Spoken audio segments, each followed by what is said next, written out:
Olá, queridos! Sou Cristiane Assis, médica ginecologista e obstetra, especialista em medicina fetal, mãe do Alexandre da Maia, apaixonada pelo feto e a tudo que ele se refira. Esse é mais um vídeo do Miocárdio das Gestantes, um local especialmente criado com carinho para vocês deixarem todas as minhocas que incomodam as suas cabeças, podendo assim ficar tranquilas para aproveitar esse momento tão especial que é a chegada de um bebê. Hoje vamos conversar sobre a movimentação do bebê na barriga. Quando que ele começa a se mexer? Quando que eu vou sentir? Quando que alguém pode colocar a mão e sentir também? É normal mexer muito? Quando devo me preocupar que o bebê está mexendo pouco? Bom, a primeira coisa que precisamos entender é que o bebê começa a mexer e você sentir são duas coisas diferentes. Com 8 semanas, ele já começa a fazer o que chamamos de movimentos reptilianos. Isso é parecido com o movimento que as cobras fazem, mexendo suavemente o corpo de um lado para o outro. Para vocês terem uma ideia melhor do tamanho dessa pessoinha e para ajudar o restante do nosso bate-papo de hoje, eu trouxe alguns dos meus ajudantes que trabalhavam comigo diariamente antes da pandemia, mas por causa dela estão em isolamento social. Eles ficaram tão felizes com a ideia que até tomaram um banho para encontrar com vocês. E por causa do talco estão um pouquinho mais brancos do que o habitual. Por favor, não estranhem, tá bom? Esse pititico aqui é o primeiro modelinho que eu tenho. Olha o tamanho dele perto do tamanho do meu dedo. Ele tem 9 semanas, já mexe bastante dentro do útero da mãe, mas é pouco provável que ela sinta, porque ele não tem tamanho para incomodar, ele mal tem formado direito braços e pernas, tá? Na semana seguinte, com 10 semanas, ele já deixa de ser conhecido como embrião, passa a ser conhecido como feto, porque já está completamente formado, mas também dificilmente a mamãe vai sentir. Ele continua crescendo, esse aqui já tem 12 semanas, tá? Com 14 semanas, já tem um tamanho considerável. Nesse modelo aqui, pode ser que a mãe, dependendo da sua consciência corporal, consiga perceber alguma coisa. Mas são poucas as gestantes que descrevem essa movimentação. Contudo, a sensibilidade da mãe à sua movimentação dependerá de uma série de fatores, como a autoconsciência corporal e o biotipo materno, pois o feto precisará empurrar a parede anterior do abdômen para chamar a atenção. Inicialmente, o importante que a gestante entenda é que ela não sentirá chutes e sim sensações semelhantes a tremores ou gases na região inferior do abdômen. Muitas gestantes que já tiveram uma gestação anterior começam a referir a movimentação quando o bebê está por volta de 16 semanas.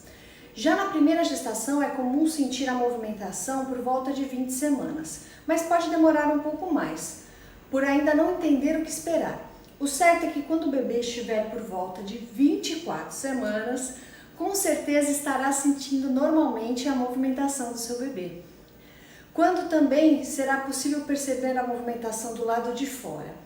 Claro que isso fica cada vez mais evidente quanto maior o bebê está. Com 28 semanas, por exemplo, vejam o tamanho desse pé dessa pessoinha. Conforme vai crescendo, os seus movimentos vão diminuindo de amplitude, porque o espaço vai ficando diminuindo. Porém, a força com que ele faz cada ação aumenta, pois já possui um corpo bem mais estruturado para que isso possa acontecer. E sobre a quantidade de movimentação? Quanto que é normal? Bem, não existe uma regra. A quantidade varia entre bebês e entre um mesmo feto em diversos momentos. Existem estudos mostrando, inclusive, que desde a gestação os fetos já apresentam personalidade própria e isso pode repercutir na maneira como ele se movimenta dentro da barriga. Logo, não adianta querer comparar o seu bebê com o bebê da sua vizinha ou com a sua outra gestação. Então, como saber se está tudo bem? É importante que a gestante saiba que é natural que o bebê mexa bastante e que isso é um parâmetro de avaliação de bem-estar. Ao contrário, quando não está bem, ele precisa parar de se movimentar para economizar energia. Mas também não precisa ficar neurótica. De vez em quando é comum o bebê parar de se mexer um pouco, ou para dormir ou para descansar. Ah, e se você ficar nervosa, aí sim é que ele vai ficar travado também e não se mexer. Então, como resolver esse problema? Como saber se a movimentação está normal? Naquele momento que a minhoca invadir a sua cabeça, você vai fazer o seguinte: você vai usar um instrumento que a obstetrícia chama de mobilograma, muito usado com as pacientes diabéticas. O que significa isso? Você vai se alimentar, e aqui eu aproveito para desvendar mais um mito. Não precisa ser chocolate. Sim, é verdade. Quando você come chocolate, o bebê mexe mais. Mas também mexe quando você come qualquer alimento. E você já deve ter percebido que inclusive tem alguns alimentos que são os favoritos dele. Então, essa é a hora de mandar a minhoca embora com o alimento favorito do seu bebê.